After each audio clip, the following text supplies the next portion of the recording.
Ah, Hi guys, this is a part 2 to my message today. So, this is another situation. So,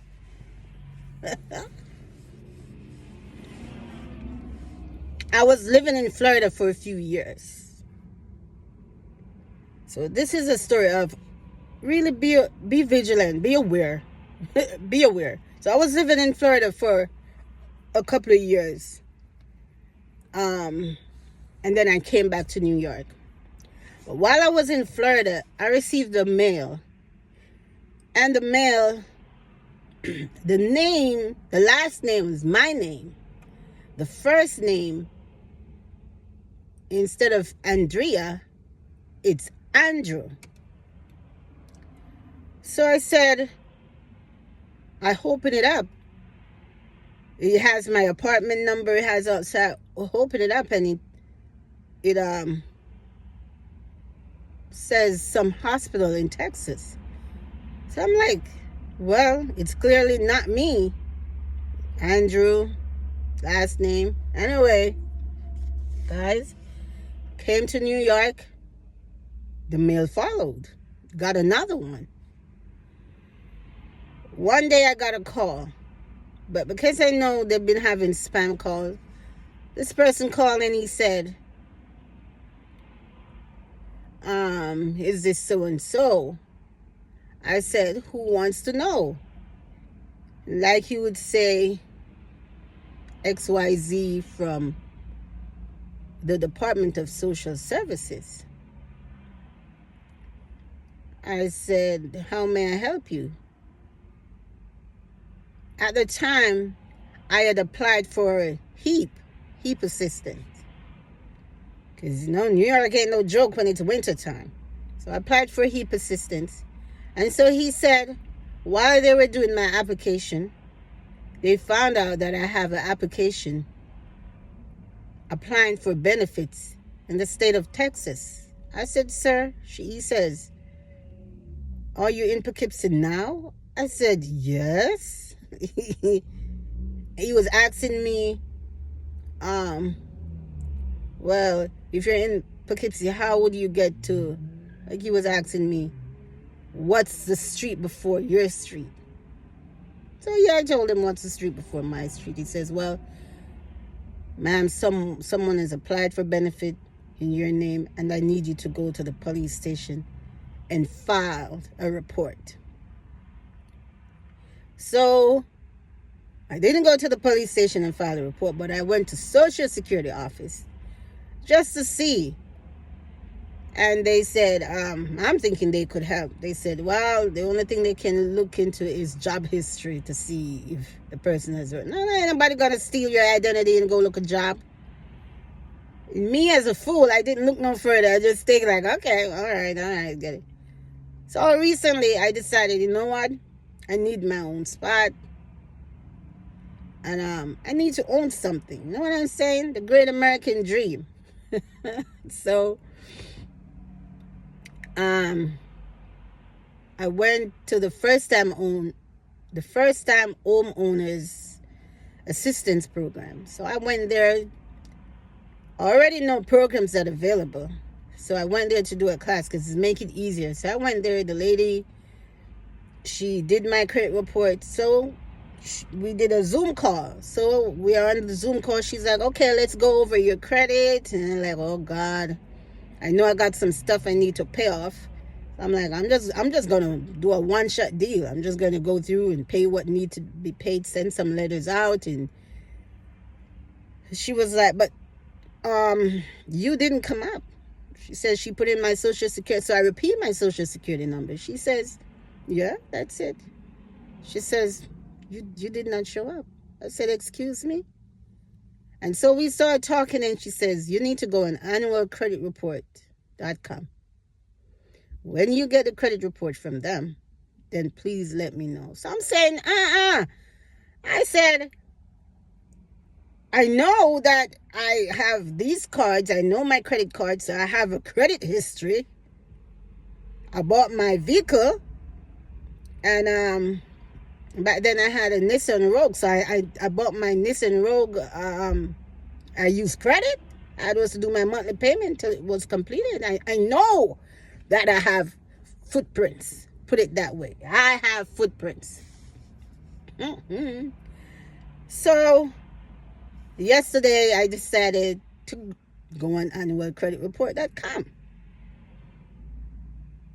They're telling me keep popping up incorrect date of birth. Incorrect date of birth. I said incorrect what? Date of birth doesn't match social security number. So I'm very determined. Let me tell you.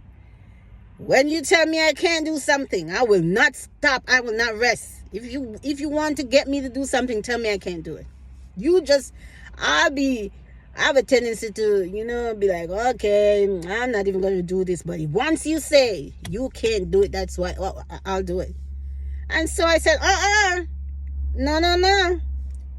And so I decided, rather than go into annualcreditreport.com, I'm just going to go one by one. I'm going to go through Experian and Equifax and so on.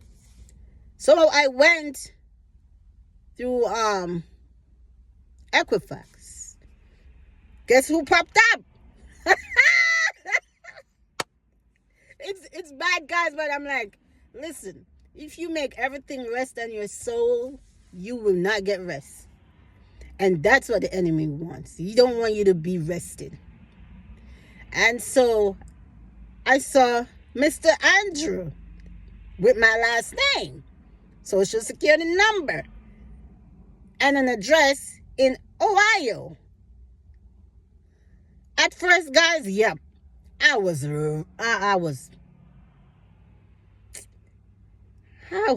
angry. So I was at work. So you're at work and something like that happened, you can't wait to leave.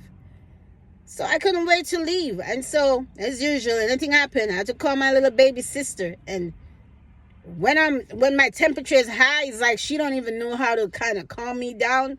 She's trying to figure out ways, the solution to give me. I'm like, listen, it's like I called her, but I couldn't even talk to her or talk with her. I'm just all over the place. So I went to the police station, and the cop, he looked all confused. He looked discombobulated.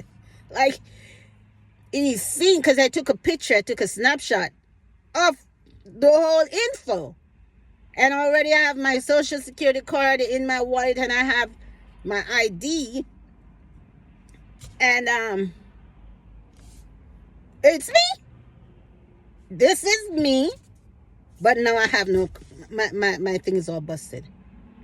So I made my report, and I submit all my documents. I had to put a fraud alert, and then I have to do all these things. Guys, check as frequently as you can.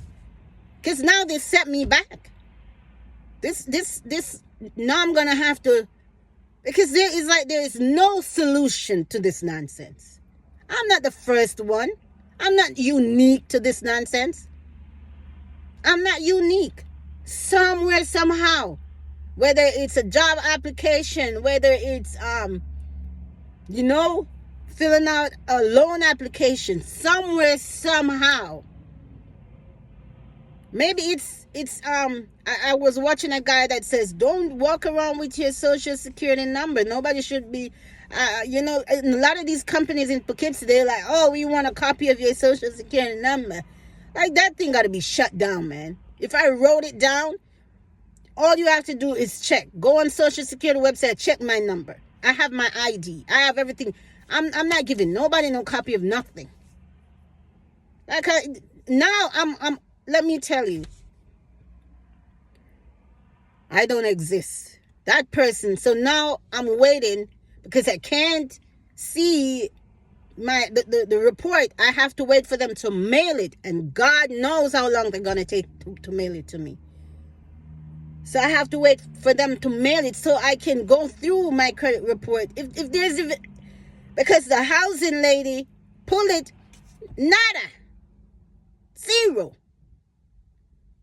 So guys, be vigilant with your credit, because it's easy to run away. That thing has feet.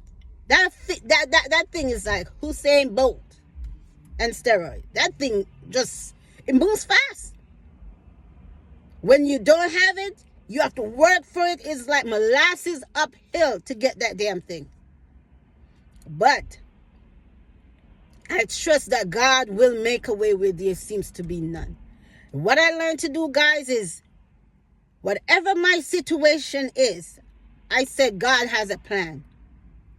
God has a plan. And it's not because I want to move from this country, and it's not because of who is in power, or I don't make things like that order my steps.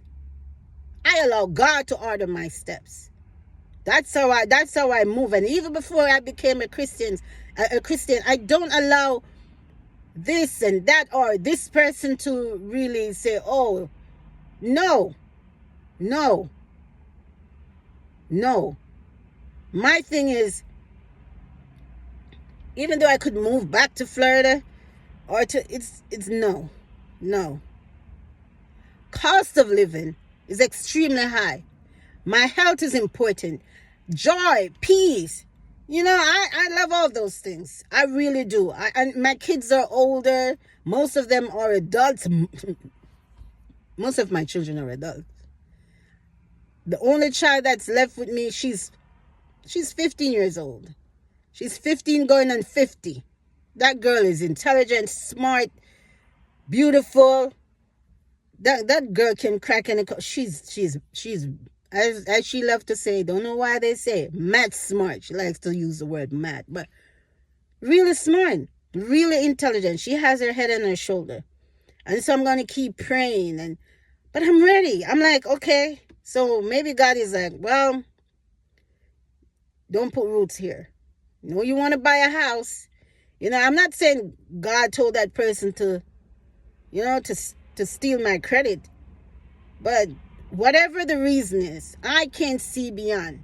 I can't see beyond the veil. I don't know. God says, my ways are higher than your ways. My thoughts are higher than your thoughts. So as the heaven is from the earth. So I don't know. But I'm trusting that God will make a way where there seems to be no way. Because this is what the devil wants me to be confused and timid and be crying. I'm like, God, why? I'm trying to get a house. I don't want to do that nonsense. When you get tired of yourself doing certain things, that's me. I am tired of being tired. I am tired of being the same old way. So what I'm doing, stop trusting my own steps. Stop trusting my own ways. Now you people were stealing people's identity. Man, I'm sorry. Yesterday I prayed. I said, God, I wish that person just die. Yes, guys, I'm gonna say the truth. They say speak the truth and shame the devil. I said it. These people that is stealing people's identity and doing that, I pray that they and their offspring and their children, that they get what's coming to them. Let's just put it that way. That whatever they do, not prosper. Not prosper. I pray that God will roll the stone away from their heart. Let God roll that stone that they call a heart away. It is hard out here for all of us who work to build our credit and keep it that way. For all of us, it's a struggle. And you have these thieves going around. Look at me. Do I have money? I ain't got no money. You trying to take what are you going to do with my credit? I ain't got nothing more than my life and the little credit that I spent years to build. So I'm begging you all, check on your credit. You have children, lock it. Lock all your security numbers, put fraud alert in them. I put it for 7 years. That's the maximum that the credit bureau have it for. And I did the maximum. So guys, please check your credit, lock it, and just keep abreast. Keep abreast. And don't trust any old body with it, because you never know. You really never know. Thank you guys for listening. Bye.